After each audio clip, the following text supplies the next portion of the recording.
네, 어느새 시간이 되었습니다. 오늘 이제 사례 모의고사 첫날인데요. 여러분과 함께 이제 2달 동안 8회차 동안 함께 이제 시작하도록 하겠습니다. 안녕하세요. 정진상 인정사입니다. 네, 감사합니다. 네, 오늘 이제 현장은 이제 4층이고 그다음에 2층에 또 이제 실영상반으로 이렇게 같이 하고 있습니다. 그래서 여러분들이 이제 함께하는 파트너 그렇게 해서 합격할 때까지 든든하게 여러분이 선의의 경쟁자가 되어서, 그리고 여러분에게 사례 모의고사는 딱 목적이 딱 2가지입니다. 답안 쓰는 방법을 정확하게 확인하고, 그리고 나의 점수가 어느 정도 되는지 그걸 확인하기 위한 그 중점이다라고 보시면 되고요. 그렇게 해서 여러분이 실무법으로 결코 부족하지 않도록 점수를 잘 획득하는 방법을 제가 잘 전달하도록 하겠습니다. 먼저 한 15분 정도 가볍게 오리엔테이션 진행하도록 하겠습니다. 네, 저의 이름은 정진석 행정사입니다. 현재 이제 행정사법인 리더스 대표 행정사로 하고 있고요. 저는 이제 2018년에 6회 행정사 시험에 수석을 합격하고 지금까지 이렇게 이제 강의를 이 덕분에 좀 하고 있습니다. 그리고 이 공부하기 전에 다른 시험을 한 7년 정도를 실패를 많이 경험을 했기 때문에 여러분들에게 이렇게 하면 실패합니다라는 거 정확하게 전달할 수 있습니다. 네, 그러니까 저처럼만 안 하시면, 그리고 이렇게 하면 수석으로 합격할 수 있다라는 건 제가 알려는 드릴 수 있으니까, 오늘 이제 제가 5시까지 수업이 끝나는데 1시간 정도는 제 2층에서 있습니다. 그래서 여러분이 개별적으로 힘든 것들이 있으면 제가 상담을 해드릴 거니까 5시, 6시는 2층에서, 온라인으로 듣는 분들도 현장에 학원에 오시면 상담 다 제가 해드리니까요. 5시, 6시까지 상담을 해드리고 있습니다. 그리고 이제 다양한 이제 전문위원도 하고 있습니다. 이게 행정사 덕분입니다. 저도 이제 행정사 하면서 이렇게 기회를 많이 얻게 되었습니다. 오늘 진행 순서는 이제 강의 계획 전반적인 걸 안내해 드릴 거고요. 그리고 사례 모의고사의 가장 큰 특징은 여러분의 점수를 확인하는 겁니다. 그래서 여러분의 현재 위치를 확인하는 방법으로 이제 제가 안내해 드릴 거고요. 그리고 실무법을 알고 있겠지만 문제 유형이 어떻게 되는지 안내해 드리고, 답안 작성, 그리고 모의고사의 목표, 이렇게 진행하도록 하겠습니다. 강의 계획서는 여러분들에게 좀 나눠 드렸을 텐데 한번 강의 계획서 한번 같이 보도록 하겠습니다. 제가 없네요. 강의 계획서가 제가 없네요. 혹시 한 장, 네, 감사합니다. 자, 강의 계획서를 보시면, 네, 사례형 진도별 모의고사로 되어 있습니다. 그래서, 어쩔 수 없이 이게 동차로 준비하시는 분들이 있다 보니까, 이제 순서대로 진도를 하는데, 그렇다고 해서 진도로 가려고 하면 너무 오늘 첫날하고 다음 주에 또 모의고사를 진행하기 어렵잖아요. 그러다 보니까 어쩔 수 없이 다른 과목, 저희가 행정사 실무법이 행정사법, 그 다음에 심판법, 비송사건 절차법이 있는데 각 다른 과목에서도 저희가 진도를 이제 조금씩은 출제를 하게 되는 점 양해해 주시고요. 최대한 공부했던 것들을 반영을 하려고 합니다. 그래서 강사는 정진서 행정사이고 6월 8일 오늘부터 7월 27일까지 8회차 동안 진행이 됩니다. 그리고 교재는 이렇게 3가지가 이렇게 있는데요. 노란색을 이제 기본 교재로 하시고 파란색은 이제 심판 사례인데, 실제 이제 주요 교재는 노란색입니다. 그리고 2가지 동차생은 시간상으로 2가지만 하시고요. 그리고 이제 올해 이제 유예로 2번째 하시는 분들은 이제 하얀색 책이 또 필요하긴 할 겁니다. 왜냐하면 답안 작성을 위해서 꼭 필요한 것만 정리를 해 두었는데 이것만 보셔는 안 되고요. 실제는 노란색 책이 가장 중요합니다. 그래서 동차생분들은 이 2가지를 준비하시면 되고, 그리고 수업 때 중간중간은 설명을 해드릴 건데 이 설명드릴 자료는 또 어차피 배포를 해드릴 겁니다. 그러니까 꼭 이 책을 없다고 해서 여러분이 못 쫓아가지는 않으니까, 그래서 동차생은 2가지 책만, 노란색, 파란색, 그리고 유예생분들은 1, 2, 3가지를 준비하시면 되겠습니다. 강의 특징은 답안 작성하는 방법을 알려드린 겁니다. 그래서 답안의 패턴이 어떻게 되어 있는지를 여러분이 익히신다라고 보시면 됩니다. 그리고 모든 논점을 다 하나씩 다 점검을 해드릴 겁니다. 그리고 실무법은 특징적으로 저희는 행정사법과 비송사건 절차법은 이론이 나옵니다. 단문이. 그러다 보니까 이론적으로도 제가 준비를 해야 됩니다. 그래서 노란색을 같이 할 수밖에 없는 점 이해를 해주시면 되고, 점수는 네이버 카페에 올릴 거고요. 오늘은 시험이 없고 다음 주부터 있고 다음 주 시험이 끝나면 제가 특별하지 않으면 수요일 날, 목요일 날 공개를 해드릴 건데, 여기에 지금 한 130명 정도 계셔서, 그리고 2층에 한 60명 정도 계시거든요. 그러면 일단은, 교대로 먼저 4층의 분들을 다음 주에 한번 이제 그날 당일날 아니면 월요일날 제가 올려드릴 겁니다. 제가 채점은 좀 빠른 편입니다.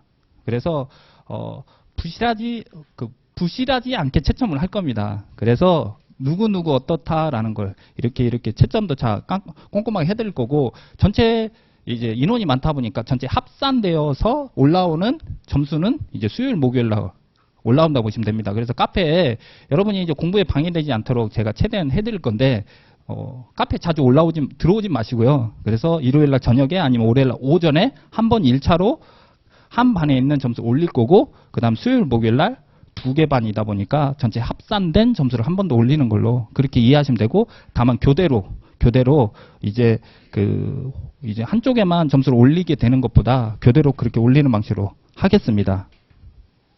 그래서 네이버 카페에 이렇게 QR코드를 했습니다. 그래서 동영상으로 보시는 분들은 이 QR코드를 찍으시면 카페에 바로 이어질 수 있겠습니다. 그래서 네이버의 카페에 리더스 행정 사실무법 찾으시면 되겠습니다. 검색을 하시면, 가입하시면 점수를, 그리고 작년에 점수 올렸던 사람들 아니면 점수 때 어땠는지 다 확인 가능하십니다. 강의 진행 순서는 2시부터 2시 50분까지 모의고사를 진행합니다. 그 모의고사를 볼 때 여러분이 어떤 이제 문제를 보거나 아니면 이제 보고 쓰시면 안 되고요. 여러분이 준비된 걸 안 보고 쓰셔야 된다는 걸 꼭 좀 기억을 해주시면 좋겠습니다. 그래서 여러분이 지금 4층에 같이 도와주셔야 됩니다. 그래서 안 보고 쓰는 게 훨씬 더 가장 강력합니다. 그래서 내가 준비가 안 되었다라고 하면 목차만이라도 그냥 쥐어짜서라도 그렇게 하시는 게 여러분 합격을 위해서, 어차피 시험장에 안 보고 써야 되잖아요. 그래서 처음에는 힘듭니다. 안 보고 쓰는 게 처음에는 힘들지만, 그럼에도 불구하고 하나씩 여러분이 이제 목차만이라도 그렇게 하셔가지고 답안지를 채우는 연습을 하시기 바라고, 그리고 10분 쉬었다가 3시부터 한 30분 정도 모의고사 이제 답안 풀이를 할 겁니다. 그런 다음에 뭐 3시 반부터 5시까지 진도를 나가게 될 건데, 그러다 보니까 빠르게 진도가 진행이 됩니다. 그러면 평일날 강의 방법은 행정사법을 1회, 오늘 이제 다 진도를 끝낼 거고, 다음 주부터 이제 심판법을 4회에 걸쳐, 저희가 이제 총 8회인데 나머지 3회 동안 비송사건 절차법을 하는데, 시간상으로 1시간 반씩 이렇게 진행이 됩니다. 그리고 이제 아까 얘기했던 5시부터 6시까지 개별 상담을 하고요. 그 이후에 채점을 해야 됩니다. 그러니까 여러분이 저를 막 더 붙잡고 상담을 해달라고 하시면 안 되고요. 예, 저를 위해서, 그다음 많은 여러분의 같이 이제 시험 준비하는 수험생분들 위해서 양보해 주시면 감사하겠습니다. 자, 이제 강의 계획서 뒤쪽에 보시면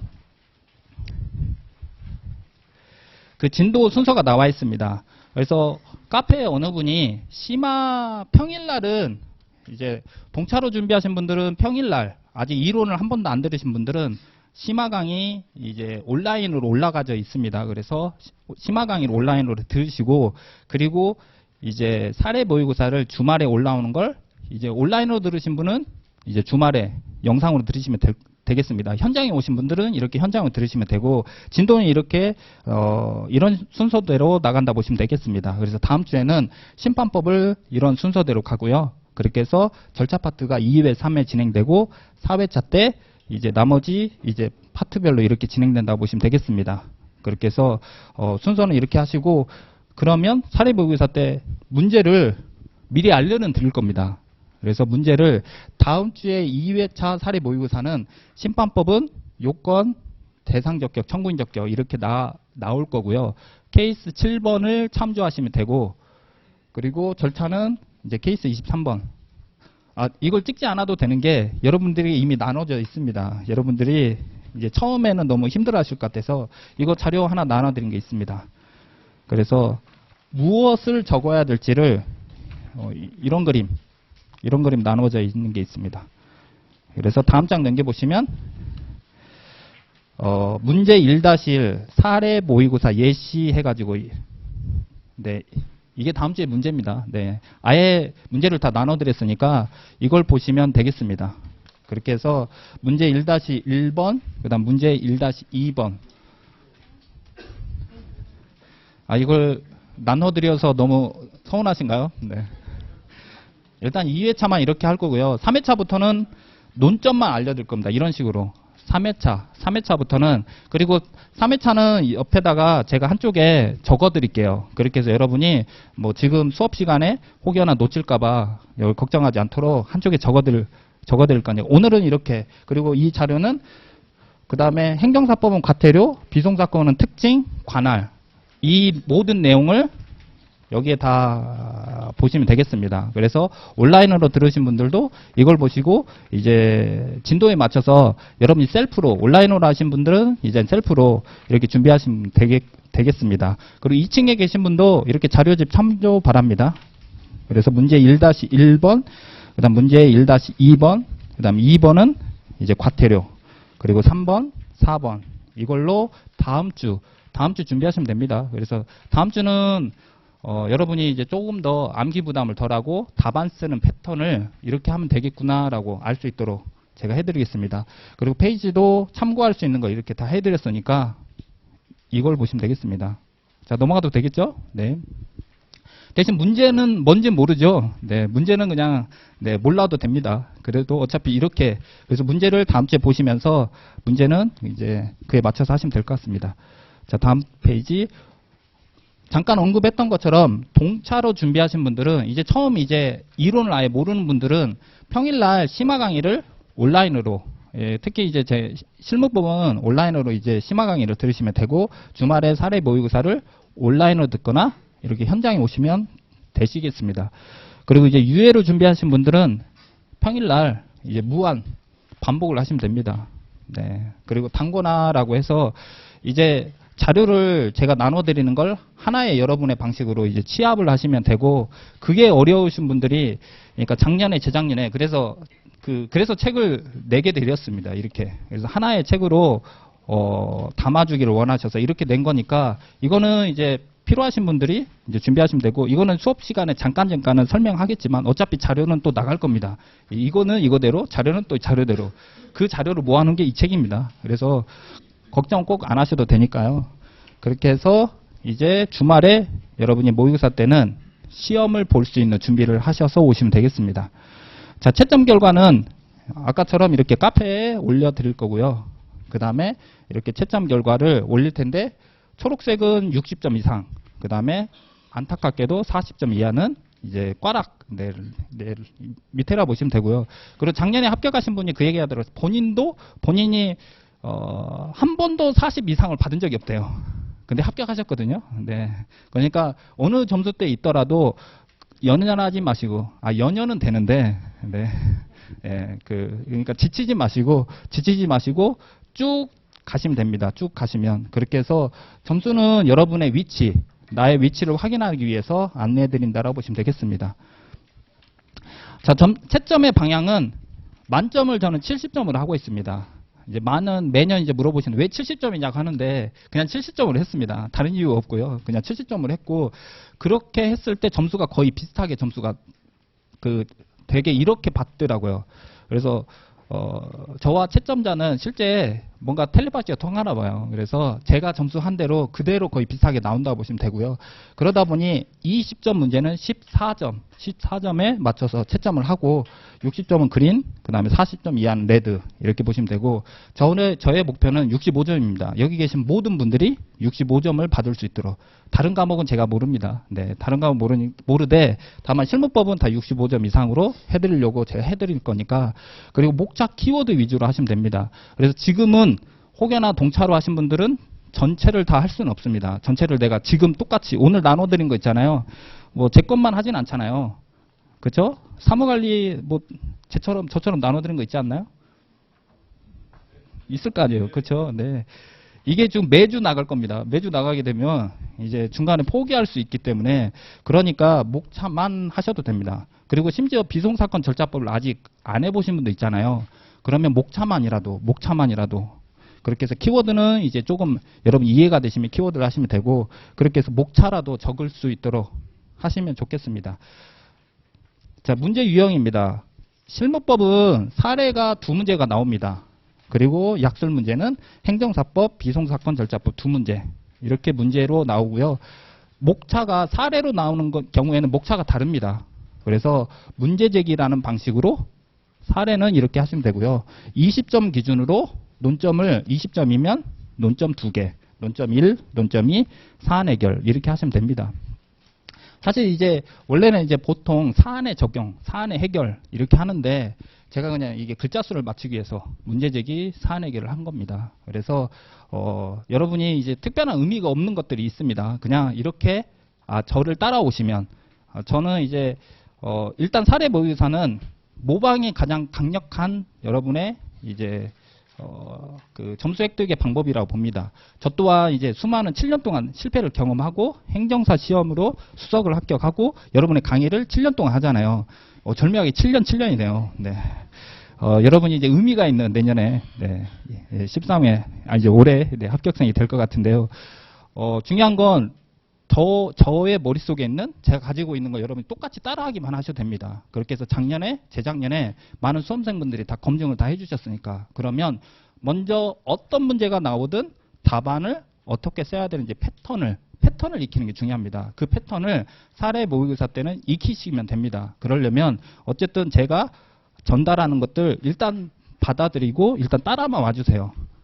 그렇게 해서 논점이 20점일 때는 논점 2개, 사안 해결 이렇게 하시고 자 이게 이제 답안지 구성은 이렇게 하시면 됩니다. 그리고 20점일 때 논점이 2개일 때 줄수도 제가 계산을 해드립니다. 한 줄당 22줄인데 그러면 8줄 더 쓰면 되겠죠. 그래서 20점일 때 곱하기 1.5 계산해가지고 30줄 정도 쓰시면 됩니다. 그래서 한 이 정도 쓰시면 됩니다. 가볍죠? 네. 뭐 크게 부담되지 않을 정도의 양이잖아요. 그렇죠? 그리고 약술 문제는 그냥 많이 쓰시면 됩니다. 다만 시간이 한계가 있기 때문에 이것도 그냥 이 정도만. 다만 시간이 남으면 뒤에 늘리는 걸로. 그 방법을 제가 하나씩 알려드릴 겁니다.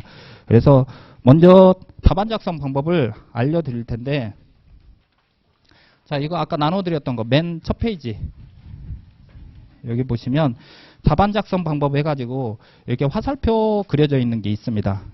답안 작성 방법 해가지고 1-1번 그 다음에 오른쪽에 답안 작성 요령 해가지고 적혀 있는 게 있습니다. 여러분 찾으셨나요? 네, 네 찾으셨습니다. 거기 보시면 답안 작성 요령 해가지고 첫 번째 자신 있는 문제부터 적으시면 됩니다. 여러분마다 아직 준비된 그리고 여러분마다 가지고 있는 그 지식 정조에 따라 자신 있는 문제가 다르긴 합니다. 그래서 심판법을 쓰시든 행정사법을 쓰시든 어떤 문제이든 먼저 여러분이 자신 있는 문제를 쓰셔도 상관없습니다. 순서는 상관없습니다. 그래서 자신 있는 문제부터 그리고 번호를 쓰시면 됩니다. 다른 건 안 쓰셔도 됩니다. 담백하게 그냥 번호만 쓰셔도 전혀 무방합니다. 그래서 만약 행정사법을 내가 먼저 쓰겠다라고 하면 그냥 문제 2 아니면 문 2 이렇게 하시면 됩니다. 전혀 상관없으니까 그렇게 문제부터 자신 있는 것부터 하시면 됩니다. 그래서 간혹 확률상으로 보면 행정사법을 제일 먼저 쓰는 비율이 좀 더 많더라고요. 한 반절 정도. 그 다음에 한 30% 정도는 이제 심판법을 많지는 않지만 5% 정도는 비송사건을 먼저 쓰신 분이 있습니다. 네, 많지는 않습니다. 네. 그래서 각자 여러분이 자신 있는 것부터 먼저 쓰시면 되고 항상 왼쪽부터 쓰십니다. 항상 왼쪽부터. 그래서 여러분들에게 이제 다음 주부터 나눠드릴 텐데 이제 문제지를 나눠드리면 이렇게 되어 있습니다. 그래서 산업인력공단에서 나눠지는 문제지가 이제 답안지가 똑같습니다. 그리고 페이지를 넘겨보면 이렇게 연습장으로 되어 있고 연습지로 되어 있고 그리고 쭉 넘겨보시면 왼쪽부터 쓸 수 있게 되어 있습니다. 항상 왼쪽부터. 그러면 왼쪽부터 썼을 때 여기 화면을 제가 이제 잠시 보여드릴 건데 일단 잠시 후에 보여드리겠습니다. 그리고 대목차를 빼고 무조건 붙이고 20분 안에 8분 안에 20점을 8분 안에 쓰시고 그 다음에 각 줄수도 30점은 45줄 그 다음에 10점은 15줄 그리고 시간이 남았을 때 그때 남은 여백을 채우기 이걸 하나씩 보여드리겠습니다. 먼저 이게 11회 때 제가 가르쳤던 제자분 중에 제일 높은 점수입니다. 81점. 그래서 여기 분한테도 제가 물어봤을 때, 이분한테도 물었을 때 실제 제가 알려드린 대로 했더니 이렇게 점수 받았다고 하더라고요. 역대 이 정도면 제일, 그죠? 수석을 놓친 게 아까울 정도더라고요. 그래서 실무법 81점이면 엄청난 점수입니다. 지금까지 이 정도 받은 분은 못 본 것 같아요.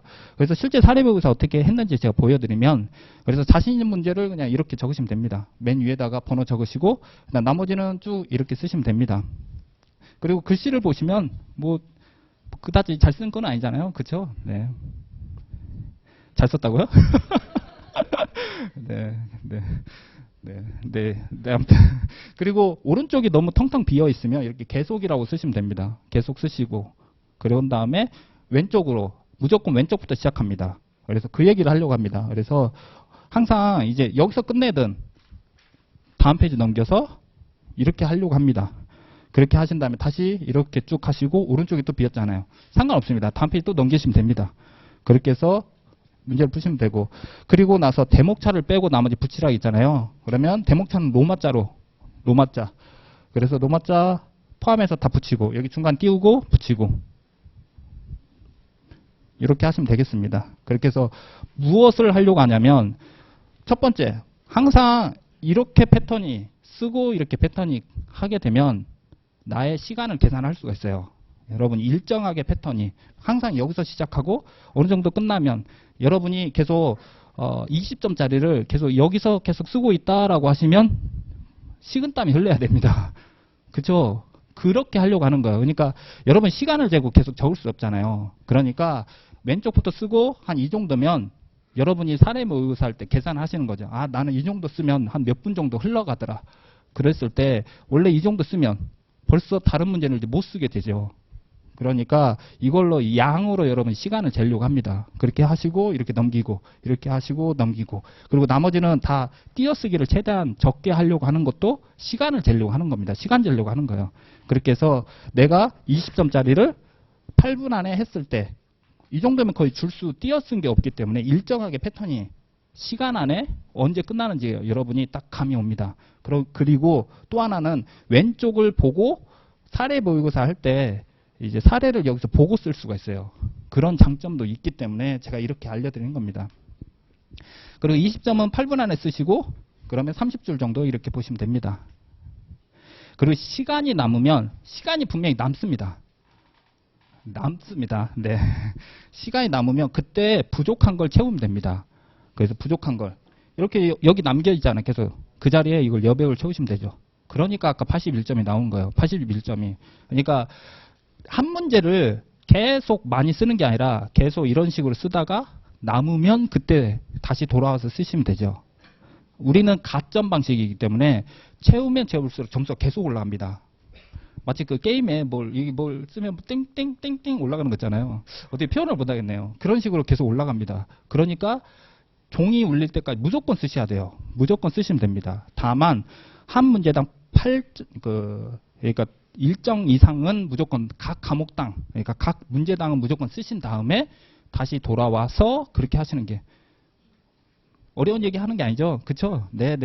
다음 주에 보겠습니다. 제가 이제 열심히 보고 이제 한 문제만 너무 많이 쓰거나 그런 분들을 제가 따로 이렇게 마치 불러서 이렇게 한번 잘 안내해 드리겠습니다. 그리고 이제 묻는 질문에 맞게 답변을 하는 걸 해야 되는데 이거는 이제 강의 시간에 계속 안내해 드릴 겁니다. 이건 어떤 표현인지 심화 강의를 들으신 분들은 이해를 하실 것 같습니다. 자, 목표는 제가 얘기했던 것처럼 이제 65점입니다. 그래서 여기 계신 모두 다 65점을 위해서 제가 안내를 해 드릴 겁니다. 그리고 이제 사례모의고사 목표는 여기 이제 외번분도 있어가지고 200명이 숫자가 안 되는 것 같은데 그래도 이제 한 190명 정도 되는 것 같아요. 그래서 현장에 계신 분들은 제가 100명을 아쉽지만 100명을 일단 100명 안에 다 들 수 있도록 제가 합격을 제가 목표로 하고 있고요. 온라인은 제가 도와드릴 게 없어가지고 일단 비율대로 일단 합격이 되면 200명으로 이렇게 했을 때 이제 257명 중에 200명이면 대단한 성과잖아요. 네, 그렇죠. 거의 동창회야 할 것 같습니다. 네. 아무튼 이렇게 목표로 해드리겠습니다. 네, 그렇게 해서 여러분의 13회 행정사 합격을 제가 도와드리도록 하겠습니다. 자, 이제 시작하도록 하겠습니다. 네.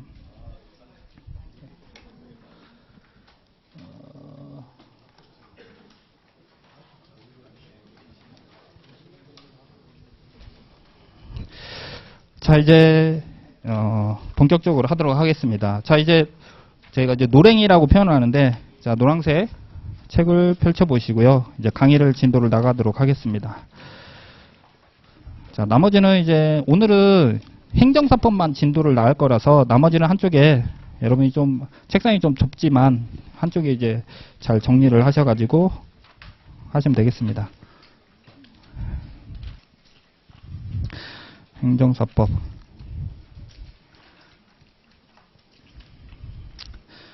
그리고 하나 나눠드린 것 중에 하나가 또 이거 있습니다. 이거 있죠? 네, 절차도 이렇게 있습니다. 네, 행정사의 업무. 아마 이제 기본 심화 때부터 쭉 들었던 분들은 저의 패턴을 다 알고 계실 것 같습니다. 그래서 저는 이제 그림을 주로 이제 절차도를 보여드리는 걸 제가 좋아합니다. 그래서 한 번 더 이제 계속 반복한다고 보시면 되고요. 그리고 이제 교재의 앞쪽에 보시면 이미 이제 기본 심화를 들으신 분들은 앞쪽에 이제 한번 목차가 이 그림이 있는 이제 페이지를 한번 보시면 되겠습니다. 그래서 앞쪽에 보시면 네. 이제 책의 노란색에 한 두세 페이지 정도 있겠습니다. 거기에 보시면 자, 이 그림이 있을 겁니다. 자, 이제 주제 1번, 그 다음에 주제 2번. 그래서 업무와 종류 해가지고 주제 1번과 2번은 총칙으로 이렇게 표시를 하시면 되고요. 그 다음에 주제 3번, 4, 5, 6, 7 해가지고 행정사 자격, 그 다음에 결격사유 해가지고 저희가 이제 두 문자로 자결실행사, 자격의 자, 결격사유의 결, 실무교육의 실, 행정사회 행, 사무소의 사 해가지고 이 5가지를 요건으로 하고 있습니다. 그래서 행정사법은 말 그대로 내용은 그렇게 어렵진 않습니다. 그리고 그 절차만 이해만 되시면, 그리고 중요한 건 이제 결국은 암기를 해야 되니까, 그래서 암기를 위해서 제가 두 문자를 이렇게 좀 사용을 하고 있습니다. 그래서 자결실행사, 자격, 결격사유, 실무교육, 행정사회, 사무소를 5가지로 요건을 하고 있고요. 이 5가지 요건을 업무 신고를 위해서 5가지를 갖춥니다. 그 결과 신고 확인증이라는 문서가 결과물입니다. 그 문서를 받기 위해서 업무 신고를 하는 겁니다. 그리고 업무 신고를 위해서 자결실행사 요건 5가지를 갖추고요. 이 과정이 자연인, 일반 개인들이 하는 업무 신고이고요. 개인만 업무 신고를 하는 게 아니라 법인도 업무 신고를 할 수 있습니다. 그래서 3가지 절차, 또 행정사 법인이 또 업무 신고를 할 수 있습니다. 그러기 위해서 설립 절차, 그리고 업무 신고가 되고 나서 행정사 법인만의 업무 수행 방법이 따로 있습니다. 그걸 따로 보고 행정사 법인의 해산이 사망하는 절차가 따로 있어서 설립, 수행, 그 다음에 해산, 이렇게 설수해. 효과에서 그러면 업무 신고 확인증이 발급이 되고 나면 비로소 행정사의 권리와 의무가 생깁니다. 그래서 효과 부분이 있고요. 이 권리와 의무를 제대로 하지 않으면 제재를 받습니다. 취소, 정지, 벌칙, 과태료. 그래서 두 문자로 치정벌태 이렇게 합니다. 그래서 두 문자로 그냥 자결실행사, 그 다음에 설수의 치정벌태, 이렇게 행정사법을 크게 카테고리로 보시면 되겠습니다. 그리고 어떤 분이 그 얘기 하더라고요. 굳이 논점, 이게 큰 목차를 두 문자로 할 필요 있냐라고 하잖아요. 여러분이 시험장 가보면 이 문제가 어디에 있는지 헷갈려 하시거든요. 그래서 빠르게 여러분이 머릿속에 스캔을 하기 위해서 두 문자를 하고 있습니다. 그래서 일단은 저를 믿고 따라와 주시면 되겠습니다. 그래서 자결실행사, 설수의 치정벌태. 자, 다음 페이지. 자, 이제 시작해 보도록 하겠습니다. 행정사의 업무 넘어가겠습니다. 총칙입니다. 행정사법의 목적. 자, 페이지로는 2페이지. 행정사의 목적. 행정사의 목적. 이 법은 행정사 제도를 확립하여 행정과 관련한 국민의 편익을 도모하고 행정제도의 건전한 발전에 이바지함을 목적으로 한다. 뜻은 행정사 제도를 잘 만들어 놓으면 그 결과 국민의 편익이 이게 도모가 되고 그 다음에 제도가 잘 발전된다고 합니다. 거대한 요건과 효과로 되어 있다고 보시면 됩니다. 그래서 요건을 행정사 제도가 하나의 요건인 거고 그 결과 국민의 편익이 도모가 되고 그 다음에 행정제도의 건전한 발전이 있다. 이걸 또 두 문자로 했습니다. 행정사 편도. 이렇게 해가지고 행정사법의 목적은 답안지에 적으면 적을수록 무조건 점수 가점이 됩니다. 아까 적으면 적을수록 가점이 되는 것 중에 행정사법, 특히 법목적을 적으면 적을수록 좋습니다. 실무법에만 해당되지 않고요. 절차법에도 해당이 되고 사무관리에도 해당이 됩니다. 네, 좋은 팁을 알려드렸죠. 네, 그래서 답안지의 목적을 적는 건 결코 손해보진 않으니까요. 여러분이 법목적을 잘 기억했다가 도저히 양을 못 채우겠다. 그런 법목적을 적으시면 좋습니다. 그래서 행정사법의 목적은 행정사 편도. 그래서 이미 행정사 열차를 탑승한 이상 여러분이 합격을 제가 보장은 아니고 일단 옆에 태워는 드리겠습니다. 네, 탈 수 있도록. 그렇게 해서 행정사 편도, 편익의 편, 제도의 도. 이렇게 보시면 되겠습니다. 자, 이제 구체적 업무 보겠습니다. 업무는 총 7가지입니다. 행정기관에 제출하는 서류의 작성, 두 번째 권리 의무나 사실 증명에 관한 서류의 작성, 세 번째 행정기관의 업무에 관련된 서류의 번역의 역, 그 다음에 이 각호에 따라 작성된 서류의 제출 대행의 대, 다섯 번째 인가, 허가, 면허 등을 받기 위하여 행정기관에 하는 신청, 청구 및 신고 등의 대리의 인, 행정관계 법령 및 행정에 관한 행정에 대한 상담의 상 또는 자문에 대한 응답. 마지막 법령에 따라 위탁받은 사무의 사실조사 및 확인 해가지고 여기에 법. 그래서 두 문자로 이것도 7가지를 하고 있습니다. 그래서 작작 역대 인상법. 그래서 작작 역대 인상법. 그리고 이제 강의를 제 강의 처음 듣는 분들은 이제 목차는 형광색으로 칠하시면 되고요. 그리고 본문은 이제 연필로 하시면 됩니다. 그래서 본문을 혹여나 형광색으로 칠하신 분들은 일단 잠시 이제 보류하시고, 그래서 연필로, 최대한 연필로 하시면 되겠습니다. 벌써 하셨나요? 네, 하시고 계신 것 같은데. 그래서 목차를 형광색으로 하시면 됩니다. 목차를 형광색으로 하시면 되고, 본문은 그냥 연필로 하시면 됩니다. 그렇게 해서 총 7가지가 작작 역대 인상법, 이렇게 7가지가 있다고 보시면 되고요.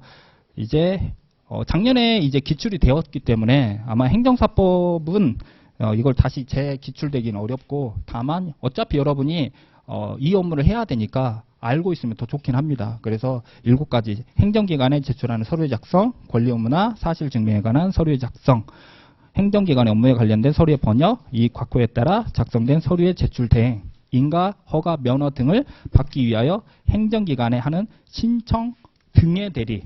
그래서 전체를 다 적지 않아도 되니까 줄여서 등을 많이 활용하시면 됩니다. 등. 그리고 행정관계 법령 및 행정에 관한 상담 등. 이렇게 하시면 됩니다. 그리고 법령에 따라 위탁받은 사무의 사실조사 등. 이렇게 등을 좀 활용하시면 가장 좀 여러분이 효율적으로 답안 구성을 하시기 좋습니다. 그리고 1번과 2번만 좀 설명을 좀 더 드리면 1호는 행정기관에 제출하는 서류에 작성해가지고 예시로 되어 있습니다. 그래서 진정 건의, 질의 청원, 이거 외에 가족관계 관련된 서류도 하는데 이 각종이 여기에도 붙어 있습니다. 원래 이게 개정을 하면서 이게 행안부에서 잘 못한 거지 실제적으로 붙어 있는 걸로 이해하시면 됩니다. 그래서 여기도 각종이고 여기도 각종이고, 과거에는 이게 한 줄로 되어 있었는데 2줄로 내리면서 이 각종이 같이 붙어야 되는데 마치 이거 알죠? 한글로 딱 엔터 쳤더니 그냥 뚝 내려온 거, 그렇게 된 걸로. 이거 행안부도 알고 있습니다. 그래서 이 각종이 여기도 붙어 있습니다. 그 다음에 두 번째는 1호와 2호의 차이는, 1호는 행정기관을 전제로 하는 거고 2호는 행정기관 상관없이 각종 권리 의무, 사실 증명, 그래서 각종 계약서를 작성한다 보시면 됩니다. 그중 예시로 계약, 협약, 확약, 청구 등 이러한 서류 외에 사실관계 증명하는 각종 서류를 할 수 있도록 하고 있습니다. 그래서 크게 1호와 2호를 제가 이렇게 차이를, 1호는 행정기관 전제, 2호는 행정기관 상관없이 각종 계약서를 작성한다고 보시면 되고, 나머지는 읽어보시면 됩니다. 그리고 제한. 행정사의 특징은 범위가 엄청 넓습니다. 그러다 보니 다른 법률에 의해서 제한을 하는 경우가 좀 덜어 있는데 오로지 법률에 의해서만 제한이 한다 보시면 되고요. 그리고 단어가 대행과 대리가 저희 이제 아까 있습니다. 그래서 대행은 건별로 위임을 한다라고 보시면 되고, 대리는 전체 묶어서 포괄로 하시면 됩니다. 가장 큰 특징은 그냥 서류 하나당 계속 위임장을 제출한다 보시면 되고, 대리는 한번 제출하면 업무가 끝날 때까지 이어진다 보시면 되겠습니다.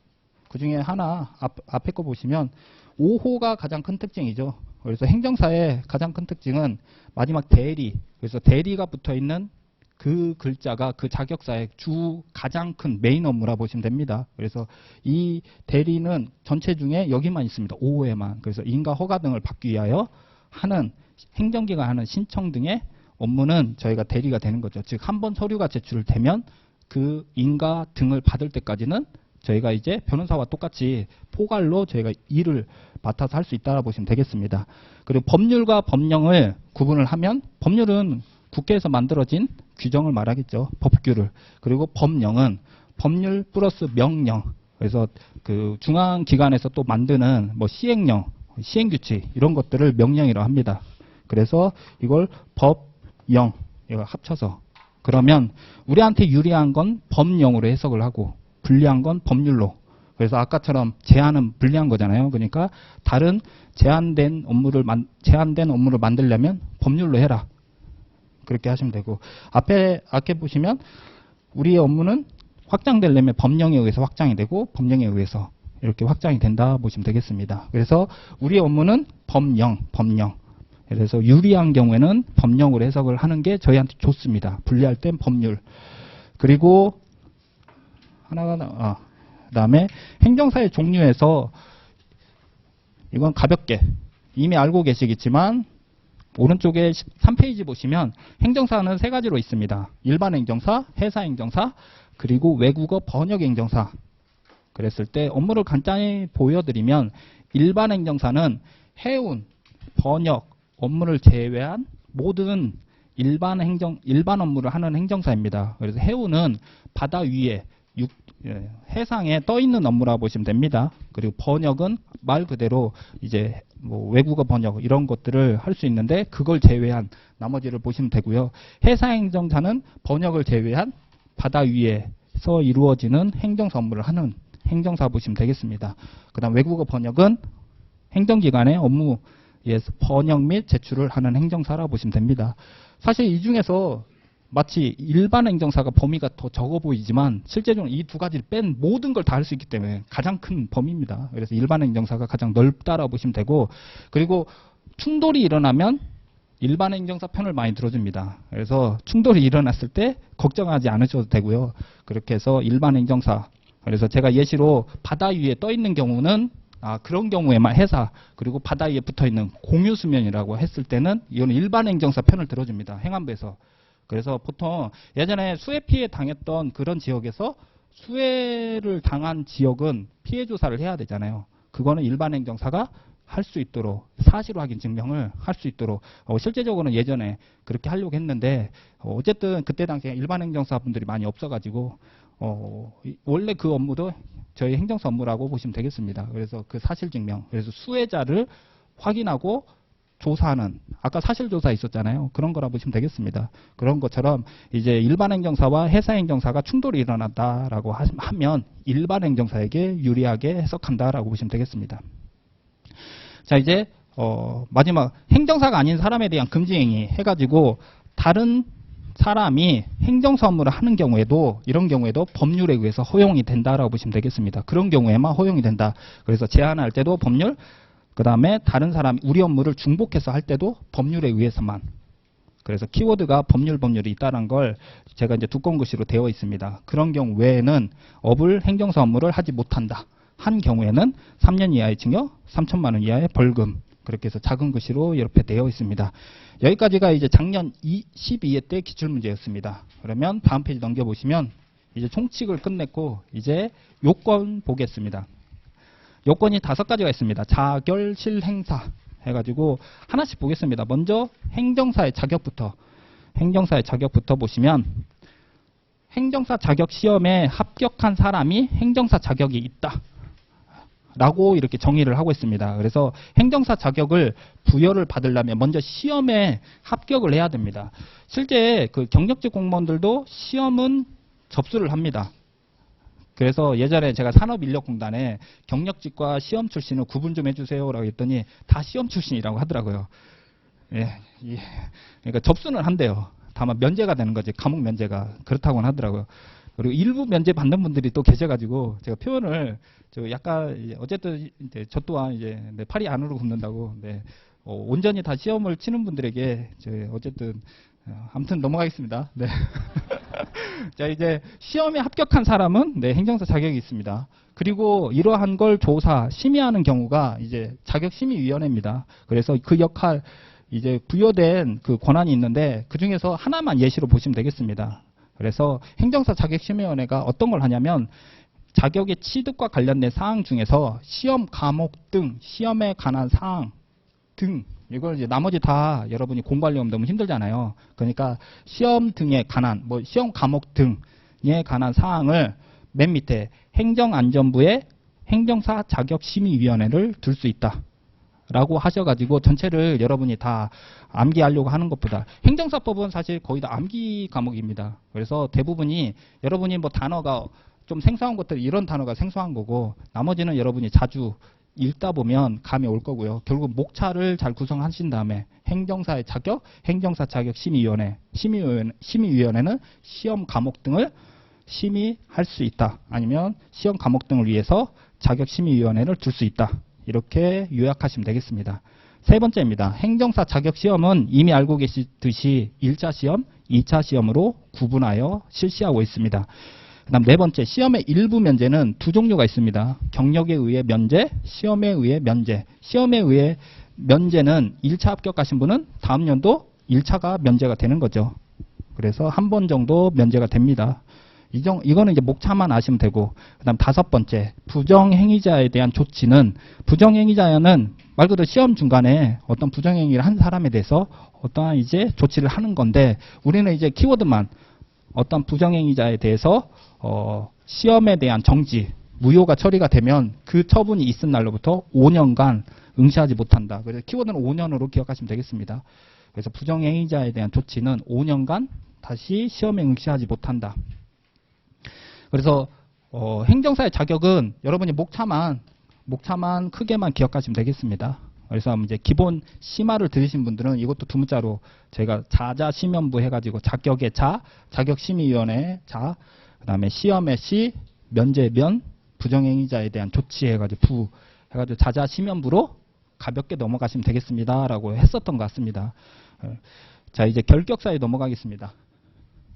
자, 결격사유는 총 7가지가 있습니다. 다음에 해당하는 사람은 행정사가 될 수 없다. 7가지가 있는데 첫 번째 피파 고지평 공자 해가지고 피성년 후견인 등 여러분이 민법에서 배운 것처럼 피성년 후견인 그래서 피성년 뭔가가 이제 경제적으로 지금 이제 능력이 제한되는 사람들이 있습니다. 그래서 피성년 후견인 그리고 두 번째로 파산 선고를 받고 복권되지 아니한 사람 경제 무능력자라 보시면 되겠습니다. 그래서 파산 선고 중에 있는 사람 그다음 세 번째 선고유예를 받고 어떠한 금고 이상이라고 해서 자유가 박탈된 사람들 중에서 선고유예를 받고 아직 그 기간에 있는 사람 네 번째 선고는 아니고 집행유예를 받고 집행유예 기간이 아직 있는 사람인데 그 기간이 끝난 날로부터 2년이 지나지 아니한 사람 다섯 번째 실형을 선고받고 실형이 집행이 아직 끝나지 않았고 실형이 끝난 날로부터 3년이 지나지 아니한 사람 여섯 번째 공무원으로서 파면이 되고 된 날로부터 3년이 지나지 아니한 사람 일곱 번째 행정사 자격이 취소가 되고 여러분이 행정사를 취득한 다음에 취소가 될 수 있는 그 유형이 몇 가지 있습니다. 그 유형이 몇 가지 안 되지만 그 유형에 의해서 취소가 되면 그날로부터 3년이 지나지 아니한 사람 동안은 다시 업무 신고를 아니면 자격증을 다시 못 받을 수 있는 거죠. 그래서 결격 사유가 피파 고지평 공자 7가지가 있다고 보시면 되겠습니다. 자, 결격 사유가 없으면 그런 다음에 자격증이 부여가 됩니다.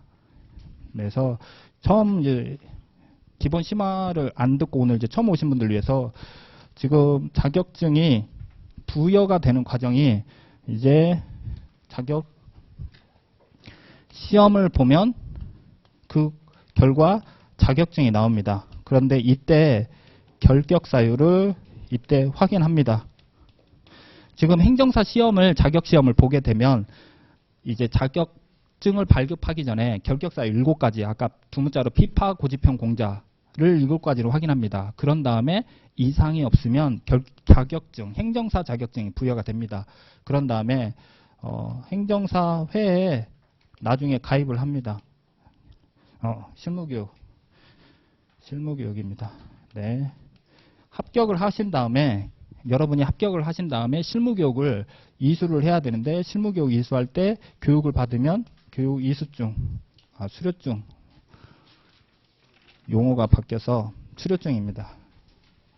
수료증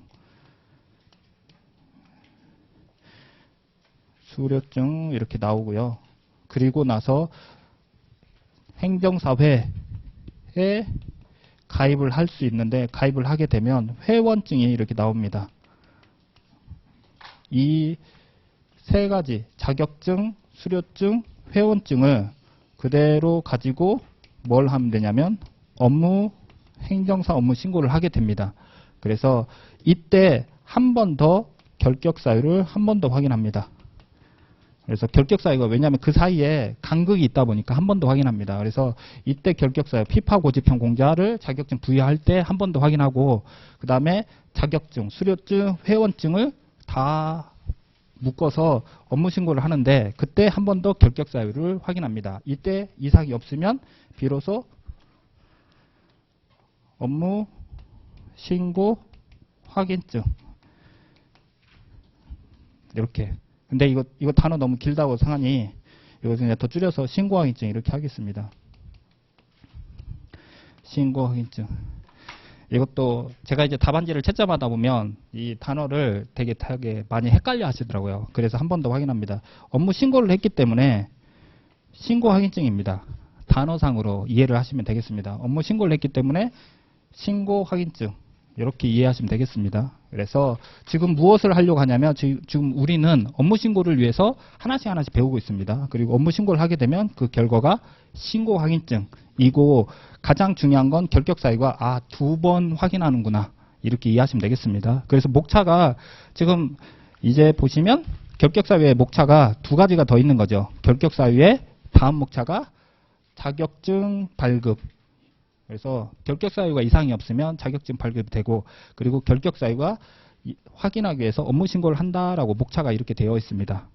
여러분이 목차가 이렇게 되어 있는 걸 이해만 하시면 됩니다. 그래서 자격증 발급을 읽어보면 행정안전부 장관은 신청인이 시험 합격자로서 아까 시험 합격자는 행정사 자격이 있다라고 했잖아요. 그래서 시험 합격자로서 그 다음에 행정사 자격이 있는 사람이 결격 사유에 해당되지 아니한 것이 확인되면 결격 사유는 아까 피파 고지편 공자 그 7가지가 확인되면 신청인에게 발급하여야 한다.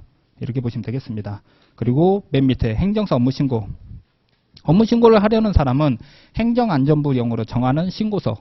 그게 업무 신고서죠. 업무 신고서에 행정사 자격증을 첨부하여 관할 시장 등에게 제출하여야 한다. 이때 결격 사유를 확인한다고 보시면 되겠습니다.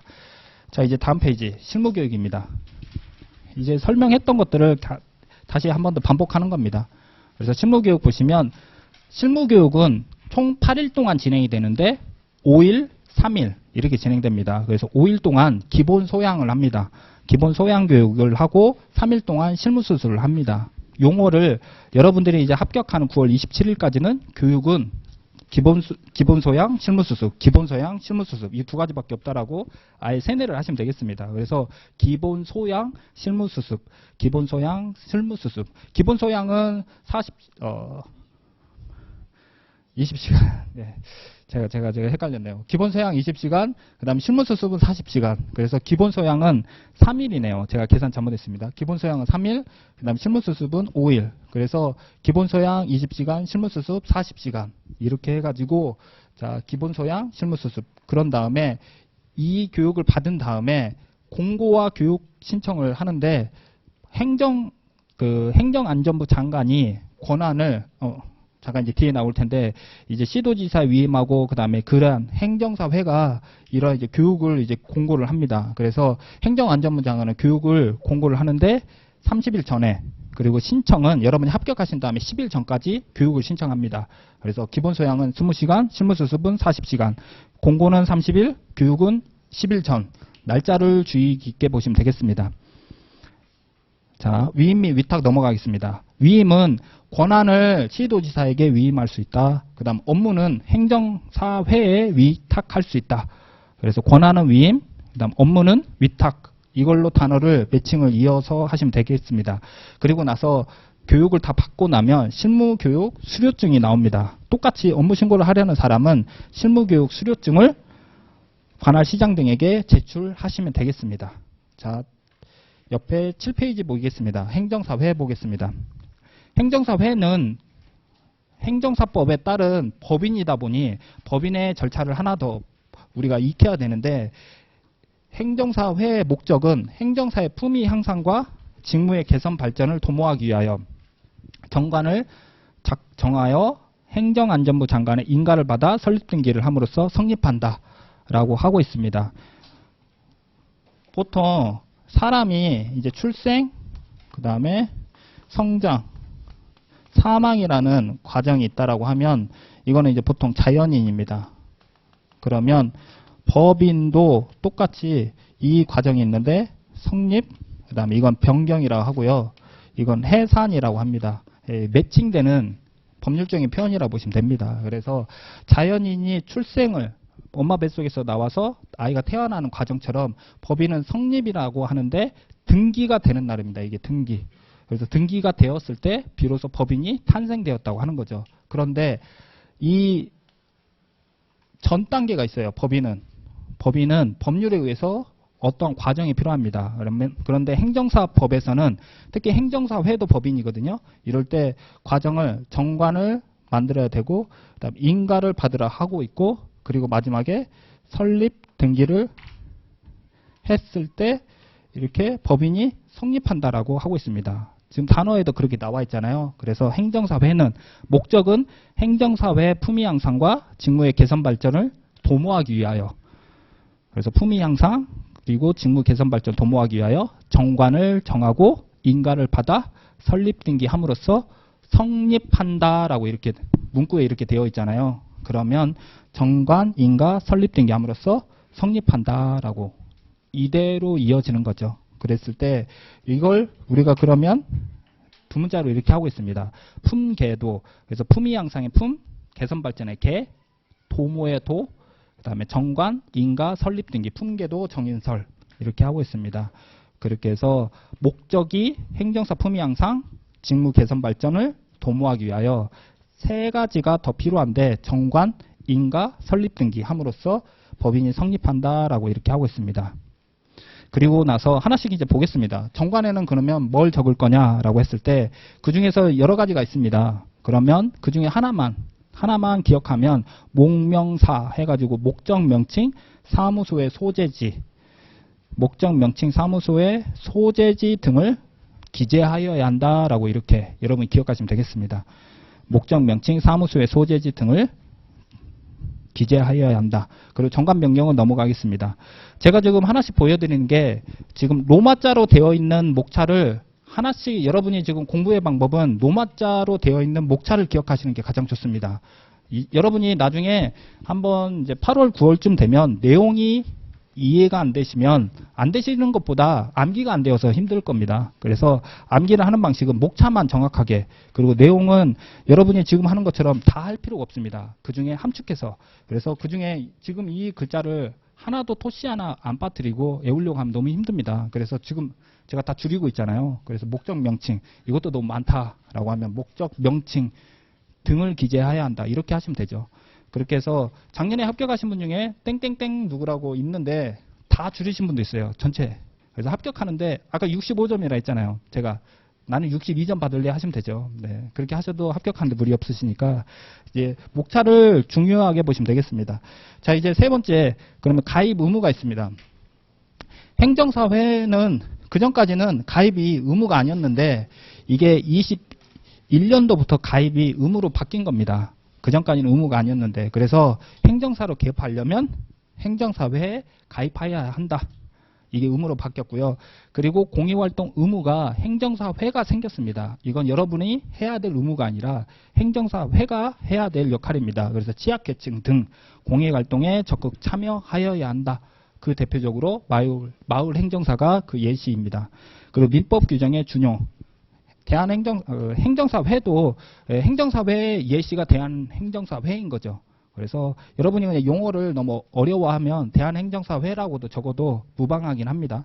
그래서 대한행정사회는 이제 규정이 안 되어 있는 경우에 정관에 없으면 민법상의 사단법인 규정을 준용한다라고 보시면 되겠습니다. 준용이란 건 같은 건 같게, 다른 건 비슷하게 이렇게 적용을 하는 걸 준용이라 합니다.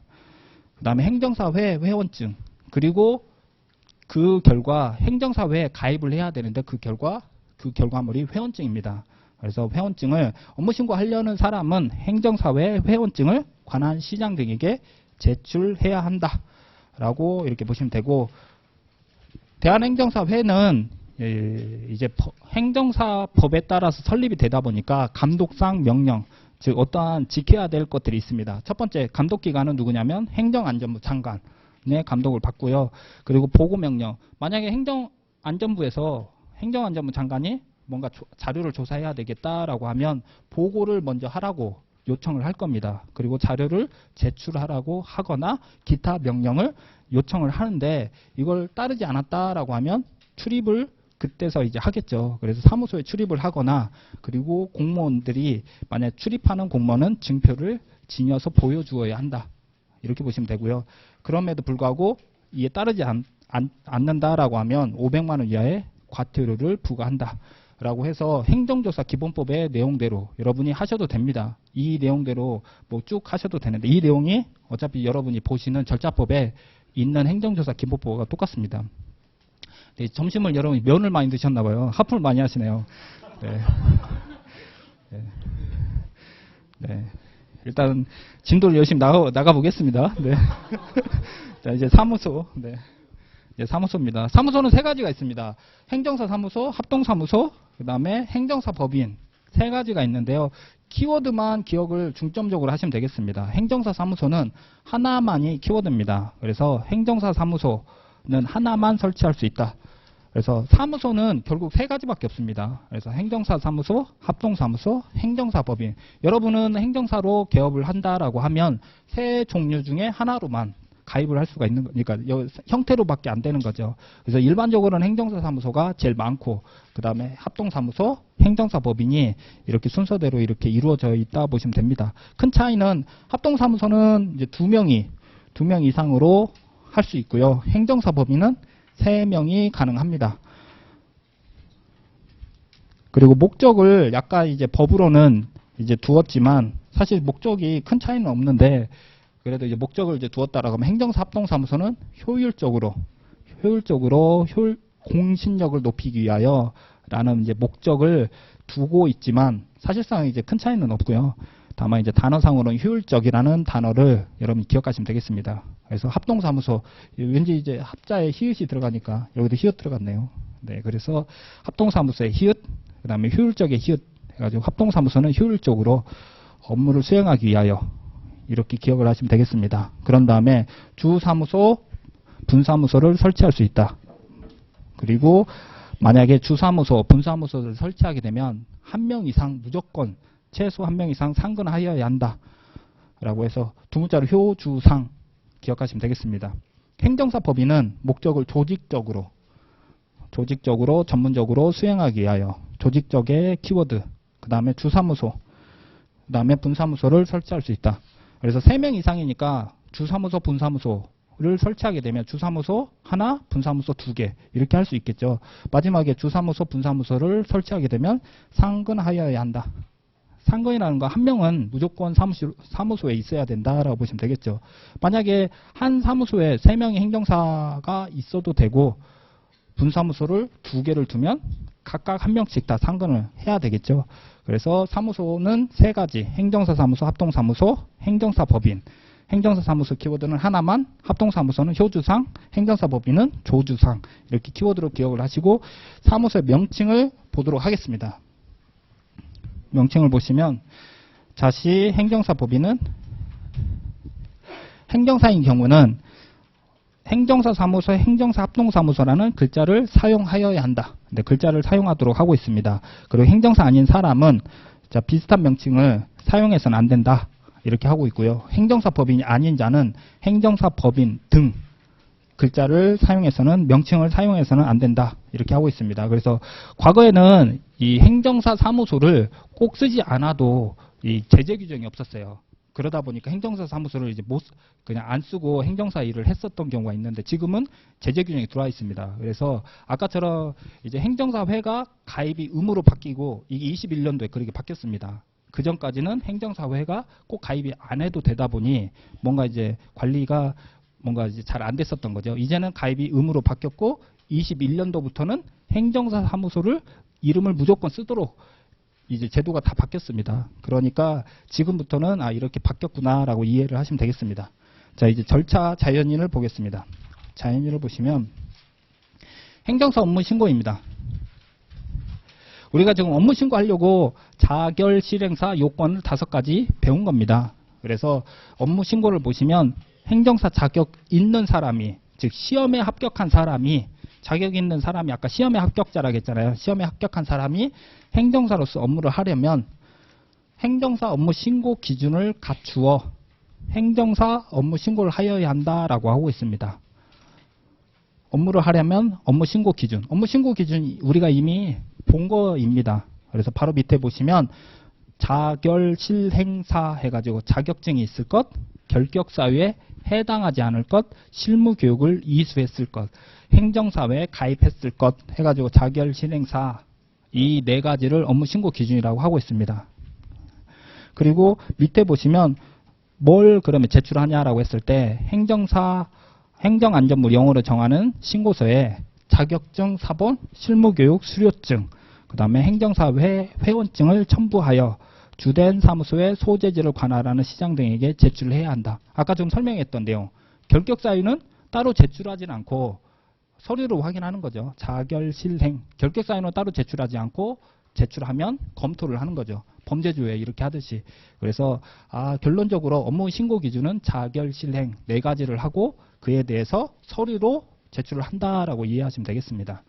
자, 이제 수리거부 파트를 보시면 그러면 업무 신고가 제출이 되면 처음에 먼저 뭘부터 하냐면 거부 사유를 먼저 찾습니다. 공무원 입장에서 시장 등은 업무 신고를 하려는 사람이 행정사 업무 신고 기준을 갖추었는지 안 갖추었는지를 먼저 보는데 안 갖추었는지를 먼저 봅니다. 그래서 갖추지 아니한 경우에는 수리를 거부할 수 있다.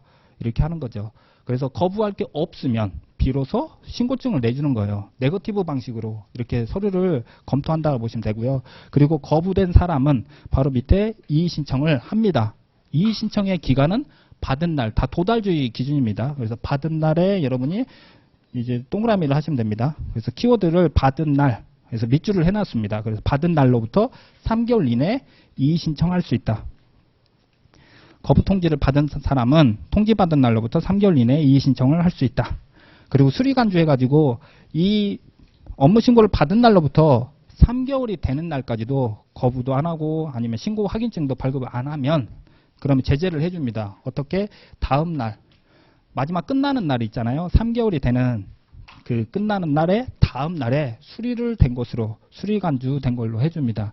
그래서 공무원 입장에서 어떻게 하든 거부 통지를 하든 아니 신고증을 발급을 하든 둘 중에 하나는 무조건 하도록 하고 있습니다.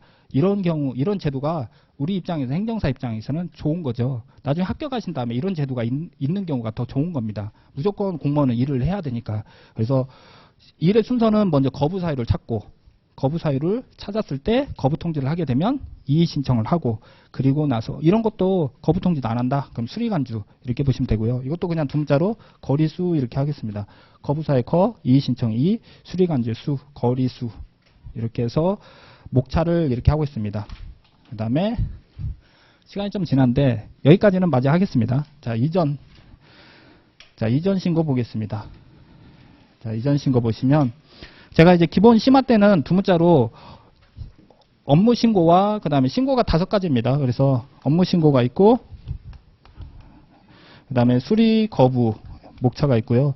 그 다음에 이전 신고, 폐업 신고, 맞죠? 얼수, 2폐, 그 다음에 재개 신고, 네, 얼수, 2폐, 재휴 이렇게 하고 있습니다. 휴업 신고 이렇게 해서 두 문자를 이렇게 하고 있습니다. 그래서 얼수, 2폐, 재휴 이렇게 해서 두 문자, 이걸 얼수 이렇게 하고 있습니다. 저희가 이제 기본 강의 할 때만 해도 그 누구 있었죠? 뭐죠? 아무튼 그 드라마 있었는데 아무튼 거기에 얼수 판소리입니다. 그래서 얼수 입회 제휴 이렇게 두 문자로 기억을 하셔서 업무 신고, 수리 거부, 목차, 그다음 다음 페이지 입회 제휴 해가지고 총 신고가 5가지입니다. 업무 신고, 이전 신고, 폐업 신고, 재개 신고, 휴업 신고 이렇게 5가지가 있다고 보시면 되고요. 이거는 업무 신고 이후에 어떤 내용을 바꾸려고 하는 신고들이 5가지가 더 있습니다. 먼저 이전 신고는 말 그대로 사무소를 옮기는 거잖아요. 어디에? 이전 후 관할 시장에게 접수를 합니다. 그래서 여러분이 합격하신 다음에 업무 신고를 했어요. 그리고 주소를 옮겼네. 그러면 10일 이내에 이전 후 관할 시장에게 신고하시면 되겠습니다. 그래서 이전 후는 이제 이전 신고는 이전 후에 10일 이내에 하시면 되겠습니다. 자, 이제 폐업 신고를 보시면 폐업 신고는 잠시 여러분이 이제 업무를 정리하는 거죠. 그랬을 때 신고 의무자는 폐업한 경우에는 본인이 해도 되고 동거인이 해도 되고, 그리고 재개 신고는 내가 다시 폐업했다 아니면 휴업했다라고 하더라도 다시 재개하는 걸 말합니다. 그러면 업무를 다시 시작하고자 하면 재개 신고를 하시면 되겠습니다. 재개 신고는 말 그대로 여러분이 정말 서류가 간단합니다. 아까처럼 자결, 실행, 사 이런 게 갖추지 않고 간단하게 그냥 사무소 소재지만 알려주면 바로 되더라고요. 재개 신고는 생각보다 엄청 문턱이 낮습니다. 그리고 마지막 휴업 신고를 보시면 휴업 신고는 3개월 동안 여러분 수익사업도 광고도 안 하고 아무것도 안 하겠다라고 하면 휴업 신고를 하도록 하고 있습니다. 그래서 3개월이 넘도록 아무것도 안 한다라고 하면 휴업 신고를 하도록 하고 있고요. 그 휴업 신고를 했는데도 불구하고 2년이 지나도록 재개 신고를 업무를 다시 재개하겠습니다. 안 하면 폐업을 강조하는 제도가 있습니다. 그래서 전적으로 공무원들이 이제 행정을 하기 편하게 되어 있다고 보시면 되겠습니다. 그래서 신고를 하면 권리가 주어집니다. 행정사의 업무가 권한이 주어지고 의무가 주어지다 보니 그걸 안 하면 무조건 신고하라고 휴업을 신고하거나 아니면 폐업을 신고하도록 이렇게 하고 있습니다. 그리고 일정 이상 지나면 폐업 간주하도록 이렇게 하고 있다라고 보시면 됩니다. 그 결론은 신고항 인증을 위해서 지금 신고항 인증을 위해서 하고 있고, 이름이 행정사 업무 신고 확인증, 그리고 누가 발급하냐라고 하면 관할 시장이 발급을 해줍니다. 그래서 업무 신고 확인증은 여러분의 시군, 만약에 구면 구청장 이름으로 발급을 해줍니다. 그렇게 해서 보시면 되겠습니다. 그렇게 해서 말 그대로 행정사 업무 신고 13페이지만 보고 잠깐 쉬겠습니다. 그래서 업무 신고를 받은 때 관할 시장 등에게 이제 신고 확인증을 업무 신고를 하게 되면 그 신고 확인증을 행정사에게 발급하도록 하고 있습니다. 여기까지 1교시였습니다. 10분간 쉬도록 하겠습니다.